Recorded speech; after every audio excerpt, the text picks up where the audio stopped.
I'm Jennifer Nascimento with English Outside the Box, and you're watching 5-Minute English.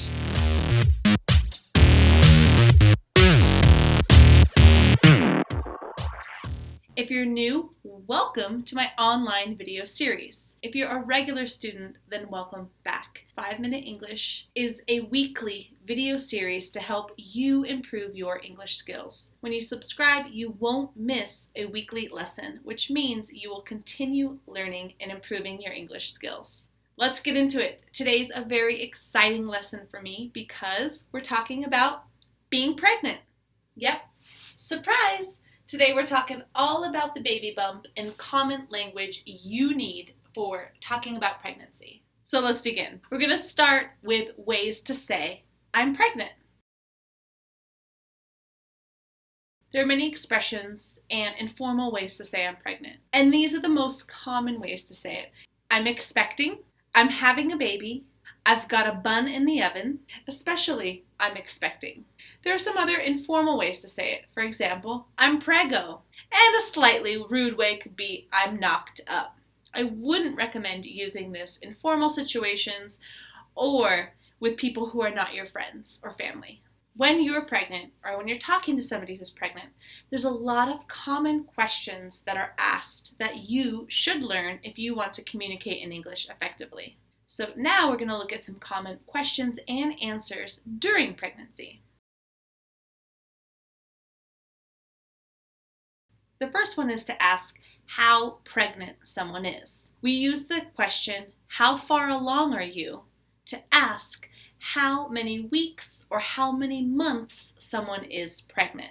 So you can ask the question, how far along are you? And they might respond, I am blank and the number of weeks. Some women like to answer in months. Similarly, you can ask about someone's due date. When is your due date? Or more commonly, when are you due? When are you due or when is your due date is asking when the baby is expected to be born. In order to answer this question, you would say, my due date is, and give the date. Or you can say, I am due in September. Everyone's curious about the gender or the sex of the baby. Is it a boy or a girl? So you can ask someone this question directly. Is it a boy or a girl? Or you can ask them, what's the sex or what's the gender? Additionally, and the most common way to ask this is, what are you having? In order to answer this question, you can say, I'm having a boy or I'm having a girl. Or, it's a boy, it's a girl. Pregnancy is divided into trimesters. So, women will often talk about their first, second, or third trimester during the pregnancy. It's often common to talk about the different symptoms that women feel, which are feelings that a woman has during her pregnancy.